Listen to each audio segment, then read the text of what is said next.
Hi ഷുട്ടുമണീസ്. അപ്പോൾ ഒരു new year vlog കണ്ടാലോ. ഞാൻ എൻ്റെ റൂമിൽ കുറച്ച് ഫ്രണ്ട്സും കൂടിയിട്ട് ജസ്റ്റ് ഒന്ന് പുറത്ത് പോയി. ന്യൂ ഇയറൊക്കെ അല്ലേടാ, ചില്ല് ചെയ്യാൻ പോയതാ. നല്ല ചില്ലായി. ഇറങ്ങിയതും മഴ. അത് കഴിഞ്ഞ് ആ മഴയൊക്കെ കൊണ്ട് നമ്മൾ ജസ്റ്റ് ഇങ്ങനെ നടന്ന് അപ്പോഴേക്കും നമുക്കൊരു സ്ഥലം കിട്ടി. നമ്മളവിടെ ഇരുന്നു. അവിടെ ഇരുന്ന് കുറച്ച് നേരം ചില്ലൊക്കെ ചെയ്ത്. ചില്ലെന്നൊക്കെ പറയുമ്പോൾ നമ്മുടെ നാട്ടിലത്തെ DJ പാർട്ടി അതാണ് നമ്മുടെ മനസ്സിൽ. അപ്പം ആ DJ പാർട്ടി എന്താണെന്ന് നിങ്ങൾ എന്നെ അങ്ങോട്ട് കണ്ടിട്ട് വായോ.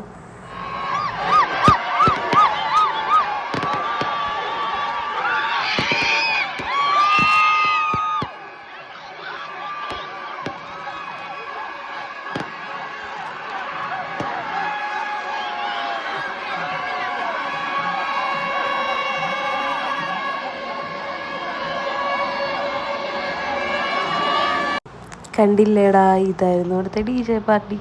ഒരു PP വെച്ച് എല്ലാവരും ഊതുന്നു. അതുതന്നെ സാരമില്ല, എന്നാലും ഇതൊക്കെ കണ്ട് എൻജോയ് ചെയ്തു. ഇതും ഒരു എക്സ്പീരിയൻസ് അല്ലേടാ. ഓക്കെ, അപ്പം അത്രയ്ക്കുള്ളൂ. ബായ്.